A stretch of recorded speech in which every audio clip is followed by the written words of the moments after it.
I want to, as briefly as we can, recap Cavma in total, okay?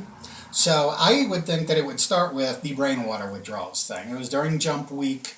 You tried cutting or not taking your brain water. Or cold turkey. Yep, got really sick. Came up with this whole plan of going down to 90%. And then you arrived at Cavma. What happened first? Where'd you guys go first, etc.? To the southern pole. Mm-hmm. We, And what was it like there? What happened there? No one talked with us. Yeah. How'd you get in?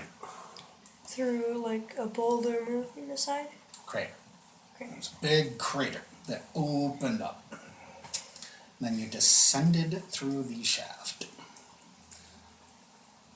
Okay, let's see. Oh, you got paid while you were there. That's a big deal. You guys are now sitting on 11,000 credits, which again is now information you have inside your character sheet.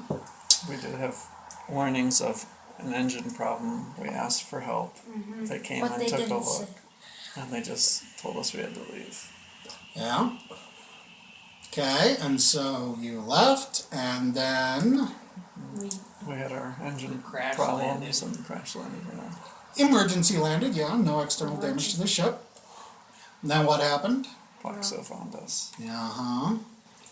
So, and then you went to Poxo's house, and he had a big bomb to drop on you. What was that? The drone. Yep, and what were the drawings of? People with the ship That looked like us. That could have been us. or somebody else. Okay, and then you guys went to sleep, and the next morning, where did you go? What did you do? We went to get some burritos, but they're called something else. Hopkins. Hopkins and Hodge. Hodge. Hodge. Hodge. H-O-J, Hodge, yep. And then we went to work on the ship, and Veronix and Vosk went back with Poxo to town. Yeah. And they got some clothes. Some incognito clothes. You did find the problem that day with the cable and the panel. Yeah, it's missing. And then that night, there was the translator thing. It seems like Vril started softening up a little bit and maybe taking you a little bit seriously. And what was Vril's attitude before? He was like, Skeptical. yeah, angry. Yeah, he does come across as kind of angry, huh? Yeah. And he had a bomb to drop on you guys.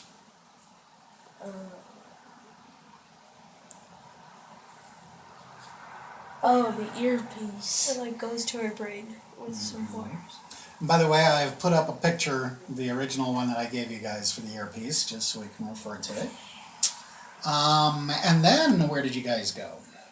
Then we decided we were gonna break into a lab, but then the alarm went off and I got to blow stuff.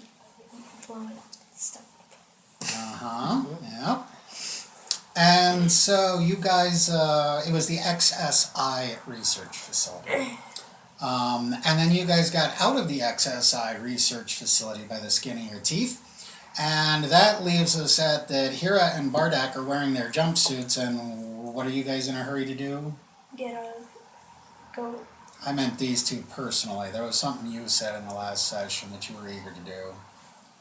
You wanted to get a shower because you're covered in garbage goo. Oh, yeah.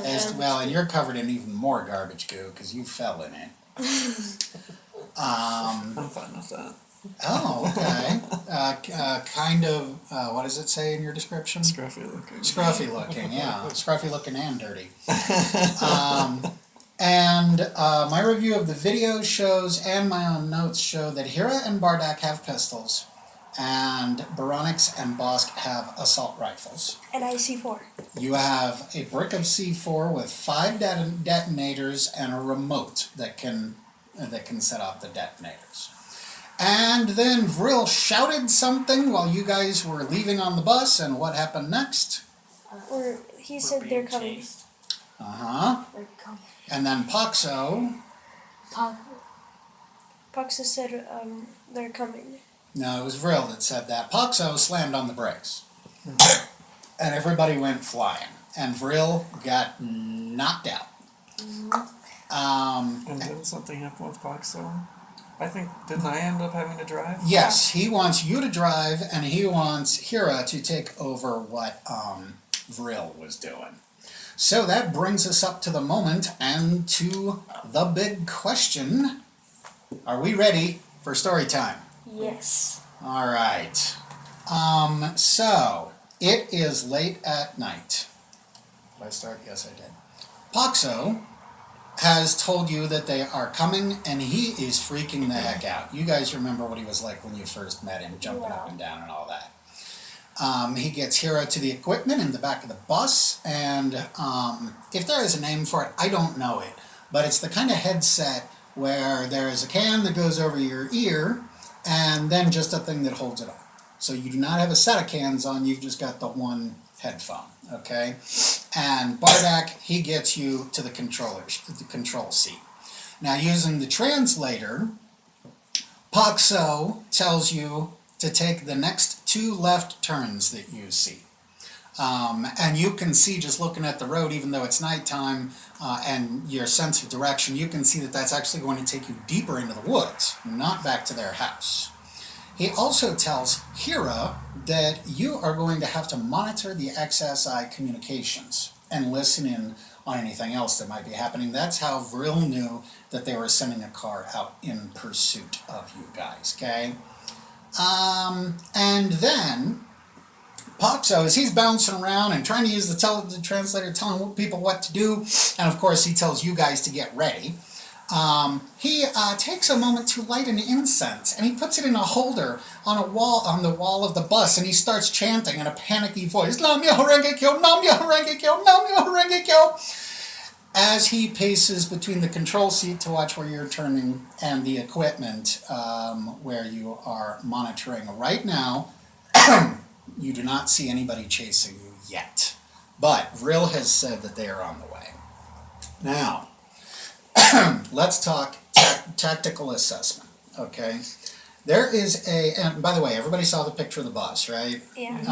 I think that looks a lot like the way I'm visualizing Poxo's bus. You can see that the windows are painted over, and on the inside they're even boarded up, or they have equipment sitting in front of them, that sort of thing. So there's not many windows accessible. There is a single window at the back of the bus, okay, Baronix and Bosk. Yeah. And there are a couple windows on the sides that are accessible. And I won't tell you that part yet. I'll be on the sides. Well, it depends on, we are on a dirt road in the middle of the woods. So if somebody's chasing you, they're going to be directly behind you, okay? Turn the speaker on for me, please.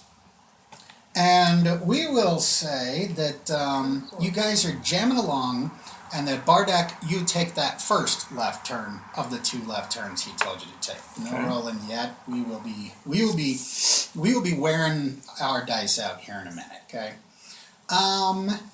And as you guys are jamming down the road, you hear gunfire coming from behind you.